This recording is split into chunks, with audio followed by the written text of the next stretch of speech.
Part 30। Shri गणेशाय नमः। श्री जानकी वल्लभो विजयते। श्री रुको रामचरित। रुको रुको रुको रुको इसको मैं एक सेकेंड पॉज कर रही पार्ट 30। श्री गणेशाय नमः। श्री जानकी वल्लभो विजयते। श्री रामचरितमानस बालकांड। जब जदुवंश कृष्ण अवतारा होई हरन महामहि भारा। कृष्ण तनय होई पति तोरा बचनु अन्यथा होई ना मोरा। जब पृथ्वी के बड़े भारी भार को उतारने के लिए यदुवंश में श्री कृष्ण का अवतार होगा, तब तेरा पति उनके पुत्र प्रद्युम्न के रूप में उत्पन्न होगा। मेरा यह वचन अन्यथा नहीं होगा। रति गगनी सुनि शंकर बानी कथा अपर अब कहूँ बखानी।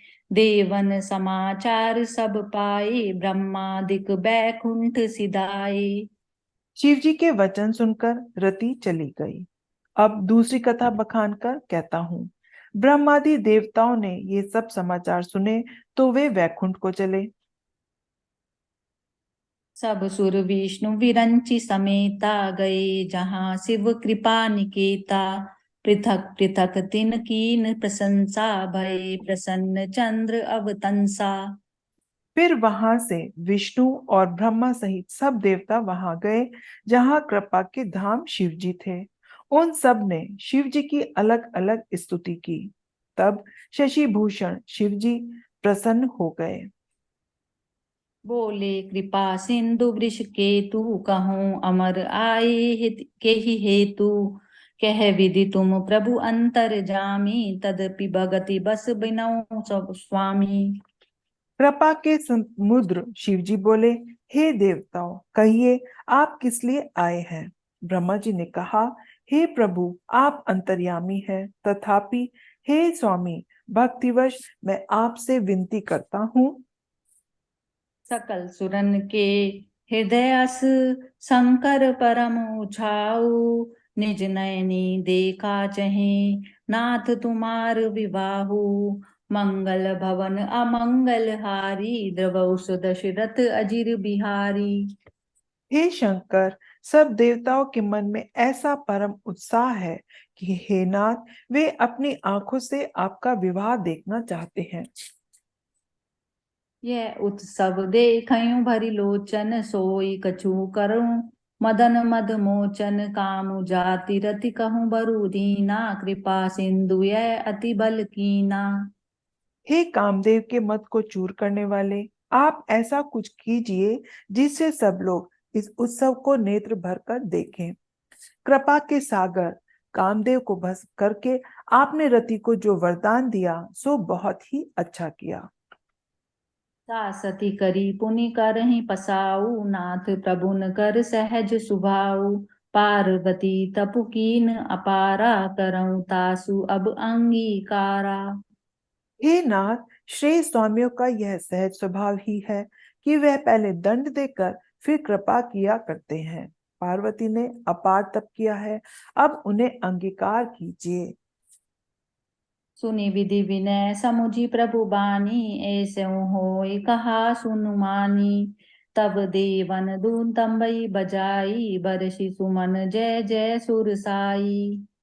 ब्रह्मा जी की प्रार्थना सुनकर और प्रभु श्री रामचंद्र जी के वचनों को याद करके शिव जी ने प्रसन्नता पूर्वक कहा, ऐसा ही हो। तब देवताओं ने नगाड़े बजाए और फूलों की वर्षा करके जय हो, देवताओं के स्वामी की जय हो, ऐसा कहने लगे। अप्सरु जानि सप्त ऋषि आई तुरत ही विधि गिरि भवन पठाई। प्रथम गए जय रही भवानी बोले मधुर बचन छल सानी। उचित अवसर जानकर सप्त ऋषि आए और ब्रह्मा जी ने तुरंत ही उन्हें हिमाचल के घर भेज दिया। वे पहले वहां गए जहां पार्वती जी थी और उनसे छल से भरे मीठे वचन बोले। कहा हमार न सुने हूँ तब नारद के उपदेश। अब भाजूट तुम्हार पन जा रे हूँ काम महेश। मंगल भवन अमंगल हारी द्रवौस दशरथ अजिर बिहारी। नारद जी के उपदेश से तुमने उस समय हमारी बात नहीं सुनी। अब तो तुम्हारा प्रण झूठा हो गया, क्योंकि महादेव जी ने काम को ही भस्म कर डाला। मास परायण तीसरा विश्राम। सुनी बोली मुस्काई भवानी, उचित कयो मुनि बर विज्ञानी। तुमरी जान कामू अब जारा, अब लगी शंभु रहे सबिकारा। यह सुनकर पार्वती जी मुस्कुराकर बोली, हे विज्ञानी मुनिवरों, आपने उचित ही कहा। आपको समझ शिवजी ने कामदेव को अब जलाया है। अब तक तो वे विकार युक्त हो ही रहे। हमरे जान सदा शिव जोगी, अज अनबद्ध अकाम अभोगी। जो मैं शिव से अस जानी, प्रीति समेत करम मन बानी। किंतु हमारी समझ से तो शिवजी सदा से ही योगी, अजन्मा, अनिद अनिंद्य, काम रहित और भोगहीन है। और यदि मैंने शिव जी को ऐसा समझकर ही मन, वचन और कर्म से प्रेम सहित उनकी सेवा की है, तो तो हमार पन सुनहु मुनीसा, करहि सत्य कृपा निधि ईसा। तुम जो कहा हर जारे उमारा, सोई अति बड़ अविवेकु तुम्हारा। तो हे मुनीश्वरों सुनिए, वे कृपा निधान भगवान मेरी प्रतिज्ञा को सत्य करेंगे। आपने जो यह कहा कि शिवजी ने कामदेव को भस्म कर दिया, यही आपका बड़ा भारी अविवेक है। तात अनल कर सहज सुभाऊ, हिमते ही निकट जाई नहीं काऊ। गए समीप सो अवसि नसाई, असी मन मथ महेश कै नाई। हे तात, अग्नि का तो यह सहज स्वभाव ही है कि पाला उसके समीप कभी जा ही नहीं सकता, और जाने पर वह अवश्य नष्ट हो जाएगा। महादेव जी और कामदेव के संबंध में भी यही न्याय समझना चाहिए। ये हर्षे मुनि वचन सुनी, देखी प्रीति विश्वास। चले भवान ही नाई सिर, गए हिमाचल पास। मंगल भवन अमंगल हारी, द्रवौ सुदशरथ अजिर बिहारी। पार्वती जी के वचन सुनकर और उनका प्रेम तथा विश्वास देखकर मुनि हृदय से बड़े प्रसन्न हुए। वे भवानी को सिर नवाकर चल दिए और हिमाचल के पास पहुंचे। सबु प्रसंगु गिरिपत ही सुनावा, मदन है नदहन सुनि अति दुख पावा। बहुरी कहूँ रति कर बरदाना, सुनि हिमवंत बहुत सुख माना। उन्होंने पर्वतराज हिमाचल को सब हाल सुनाया। कामदेव का भस्म होना सुनकर हिमाचल बहुत दुखी हुए। फिर मुनियों ने रति के वरदान की बात कही। उसे सुनकर हिमाचल को बहुत सुख माना।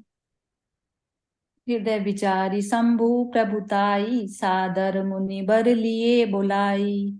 सुदिनु सुनु खतु सुधरी सोचाई, बेगी वेद विधि लगन धराई।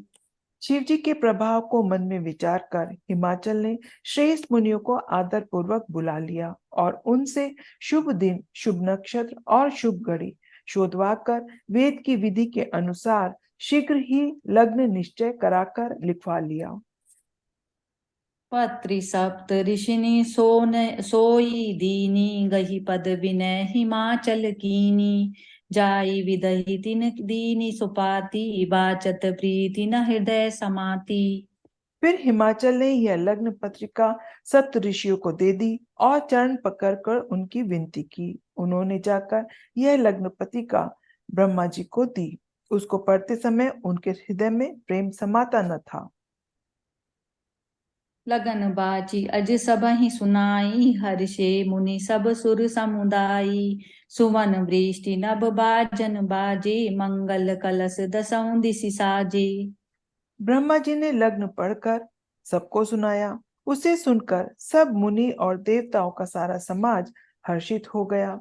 आकाश से फूलों की वर्षा होने लगी, बाजे बजने लगे और दसों दिशाओं में मंगल कलश सजा दिए गए। लगे सवारन सकल सुर, वाहन विविध विमान। हो सगुन मंगल सुभद, करहि अपछरा गान। मंगल भवन अमंगल हारी, द्रवौ सो दशरथ अजिर बिहारी। सब देवता अपने भांति भांति के वाहन और विमान सजाने लगे, कल्याणप्रद मंगल शकुन होने लगे और अप्सराएं गाने लगी।